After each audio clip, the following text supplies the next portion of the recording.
नमस्कार. पत्रकार हेमंत सुशीला श्रीराम जोशी.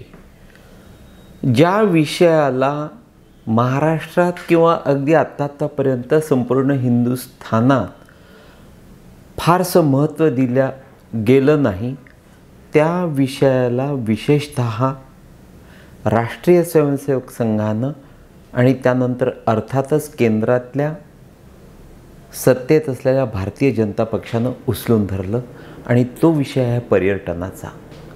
पर्यटनाच्या माध्यमातून तुम्हाला माहिती आहे की अगदी आपल्या शेजारचे सामान्य देश असतील किंवा जगातले इतरही देश, पर्यटनातून प्रत्येक देशाला कोट्यवधी रुपयांचं उत्पन्न मिळतं. पण भारतामध्ये पर्यटनाच्या बाबतीमध्ये फारसा विकास आजतागायत झालेला नव्हता आणि महाराष्ट्र तर पूर्णतः दुर्लक्षित. किंबहुना आपल्या राज्याचा पर्यटन मंत्री कोण हे सर्वसामान्यांना माहीत देखील नसतं. जयदत्त क्षीरसागर पर्यटन खात्याचे मंत्री असताना मी त्यांना तेच म्हणालो होतो की नितीन गडकरींपेक्षा देखील तुम्हाला मोठं होता येईल जर तुम्ही आपल्या या राज्यामध्ये पर्यटनाचा विकास साधला. पण त्याकडे आजतागायतच्या मंत्र्यांनी कधी लक्ष दिलेलं नाही. सुदैवानं आता या पर्यटनाला मोठी चालना मिळालेली आहे. म्हणजे गेल्या 10-12 वर्षांपूर्वी राष्ट्रीय स्वयंसेवक संघानं अर्थातच मोहन भागवतांच्या माध्यमातून मोदींसमोर एक प्रस्ताव मांडला मंदिर पर्यटनाचा. तुमच्या तो लक्षात आला की नाही मला ठाऊक नाही, पण आपल्या या भारतातले विकसित अविकसित मंदिरं, त्यांचा जीर्णोद्धार किंवा पुनर्बांधणी आणि त्या माध्यमातून हिंदू संस्कृती जतन करणे, तसंच पर्यटनाला उत्तम चालना, हा सारा विषय अर्थातच राष्ट्रीय स्वयंसेवक संघाच्या माध्यमातून खूप चांगल्या पद्धतीनं मांडला गेला, अभ्यासला गेला आणि त्यानंतर तो पंतप्रधानांकडे पाठवण्यात आला. पंतप्रधानांनी केवळ 10-12 वर्षांपूर्वी त्यात लक्ष घातलं आणि तुम्हाला माहिती आहे की आपल्या या देशात त्यानंतर किती झपाट्यानं मंदिर बांधणीला, जीर्णोद्धाराला, मंदिर विकासाला किती झपाट्यानं गती मिळाली किंवा तो विकास कसा साधला गेला. म्हणजे भारतीय जनता पक्षाचं तर आता उद्देश आहे की 2030 किंबहुना त्याच्या आधीच आपला हिंदुस्थान अख्ख्या जगात मंदिर पर्यटनाचा देश म्हणून ओळखला जावा आणि तो ओळखला जाईल. त्याची सुरुवात झालेली आहे. आपल्या या राज्यात देखील अनेक मंदिरं आहेत, त्याकडे तातडीनं लक्ष देण्याची गरज आहे. परंतु अमुक एखादा निर्णय जर पटकन इम्प्लिमेंट केला गेला तर तो राष्ट्रासाठी, राज्यासाठी किती उपयुक्त असतो, त्यावरून मला हा मुद्दा आठवला. सतत 45 वर्षे राजकीय पत्रकारिता, त्यामुळे आजतागायत गेल्या 45 वर्षामध्ये जे सत्तेत होते, जे मंत्री होते, जे मुख्यमंत्री होते, त्यांचा अगदी जवळून मला अभ्यास करता आला. म्हणजे मला पत्रकारितेत येण्याआधीच मधुकरराव उर्फ बाळासाहेब चौधरी हे आपल्या या राज्याचे शिक्षण मंत्री होते आणि त्यांनी त्या काळात म्हणजे 1970च्या दरम्यान, 1970-72च्या दरम्यान या मधुकरराव चौधरींनी केंद्रानं प्रस्तावित केलेला 10+2+3 हा अभ्यासक्रम आपल्या या राज्यात राबवला.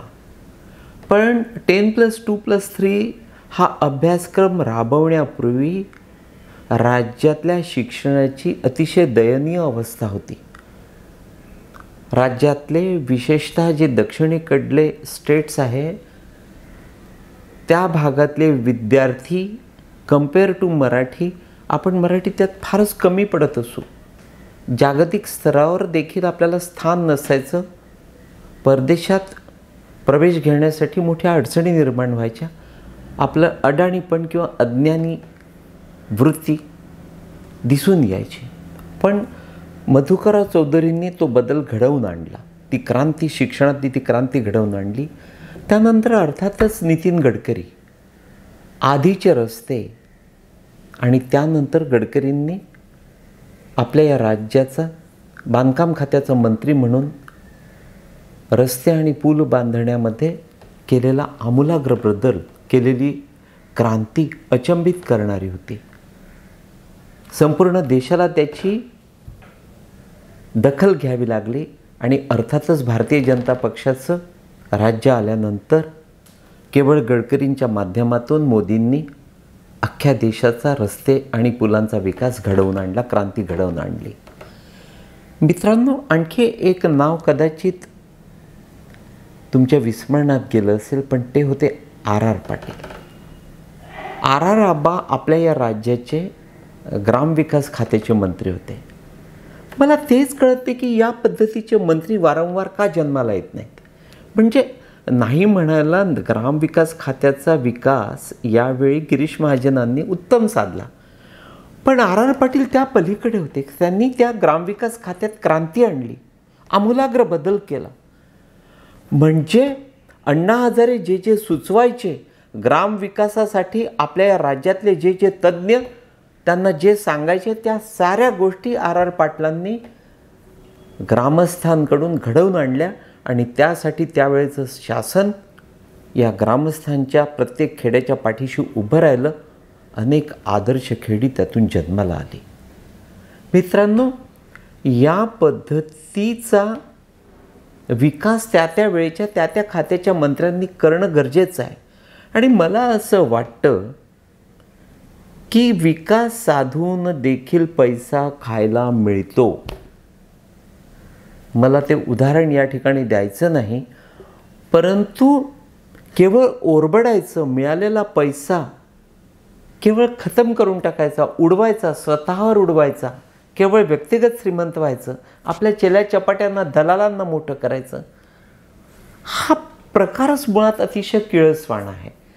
त्याऐवजी अमुक एखाद्या खात्याच्या मंत्र्यानं जर खूप काम केलं तर उत्पन्नाचे स्रोत वाढतात आणि त्यात त्या मंत्र्याला पैसा देखील खायला मिळतो.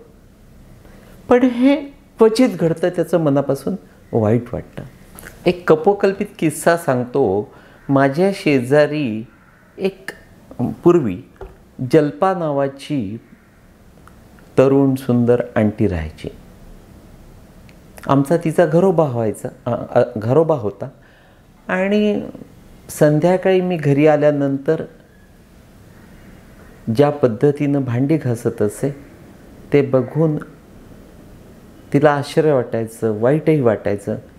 एकदा तर चक्क तिच्या डोळ्यात मी अश्रू बघितले. मग मी तिला सांगितलं की अगं, माझ्यासाठी एखादी भांडेवाली शोधून दे. त्यानंतर एक दिवस नेमकं मी भांडी विसळत होतो आणि तेवढ्यात जल्पा एका बाईला घेऊन आली. मला वाटलं की चला, जल्पानं माझी सोय करून दिली. मी तिला म्हटलं, बरं झालं माझं तू हे काम केलं. जल्पा म्हणाली की तुमचा काहीतरी गैरसमज होतो आहे. तुम्ही भांडी कशी स्वच्छ आणि छान घासता ते दाखवायला मी माझ्या बाईला आणला आहे. मित्रांनो, याच पद्धतीनं मला त्या महायुती सरकारविषयी काही दाखवायचं आहे. महायुती सरकारनं जी कामगिरी केली ती खरोखर लक्षात ठेवण्याजोगी आहे.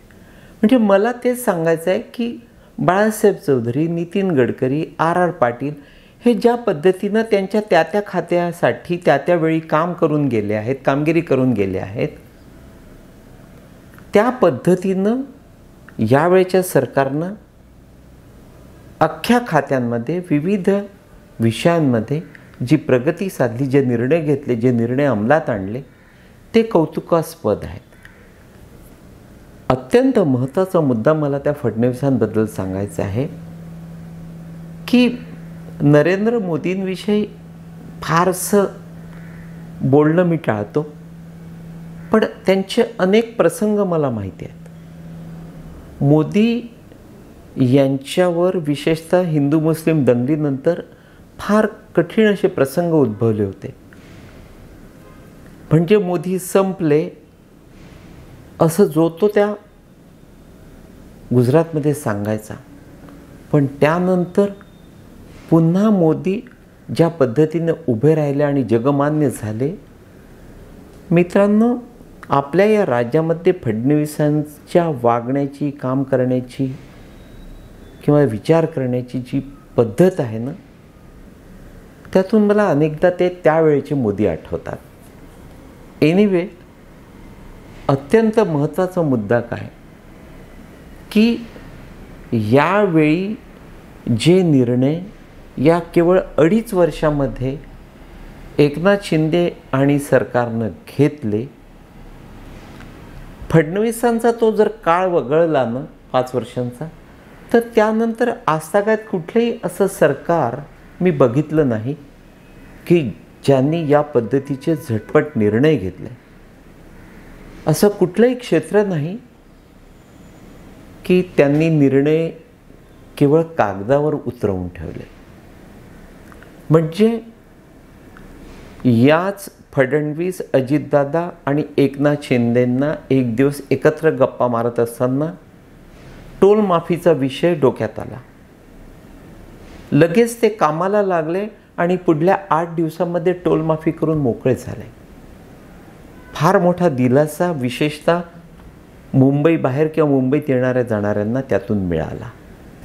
जेव्हा एकनाथ शिंदे सरकार सत्तेत आलं, तेव्हाच अगदी पहिल्या आठवड्यामध्ये शिंदे आणि फडणवीसांनी हे सरकार कायमस्वरूपी लोकांच्या लक्षात राहील आणि त्या दृष्टीने निर्णय घेण्याचं त्यांनी ठरवलं होतं. आणि त्यांनी तेव्हापासूनच केवळ 2.5 वर्षामध्ये कितीतरी निर्णय घेतले आणि ते इम्प्लिमेंट केले. निर्णय घेणं सोपं असतं, लोकांना चीव बनवणं सोपं असतं, पण प्रत्यक्ष निर्णय राबवणं फार कठीण असं काम असतं. थोडक्यात काय तर कुठलंही काम थापा न मारण्याचं त्यांनी केलं, हे कौतुकास्पद आहे. अनेकदा काही निर्णय म्हणजे थोडक्यात अजितदादा नंतर सत्तेत आले आणि त्यांना एकनाथ शिंदे यांनी घेतलेले निर्णय, घेतलेली भूमिका त्यांना फारशी पटायची नाही. पण अजितदादांना देखील त्या निर्णयांमधली उपयुक्तता फडणवीस मोठ्या खुबीनं समजावून सांगायचे आणि दादा देखील तयार व्हायचे.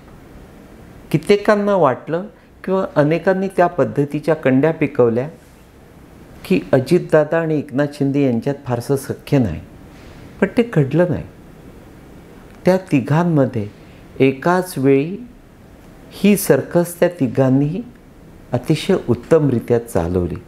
मित्रांनो, एकच सांगतो, पुढल्या 10 वर्षामध्ये कुठल्याही पक्षाचं सरकार असेल, आघाडीचं सरकार असेल किंवा महायुतीचं,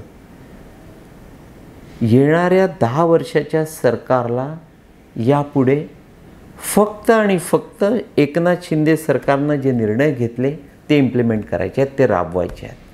दुसरं काहीही करायची गरज नाही. केवळ या वेळेच्या महायुती सरकारनं घेतलेले निर्णय, त्याची पूर्तता आणि ते निर्णय जर व्यवस्थित इम्प्लिमेंट केले गेले तर यानंतर येणारं जे कुठलं सरकार असेल त्याला राजकीयदृष्ट्या स्पर्धा राहणार नाही. तूर्त एवढंच. नमस्कार.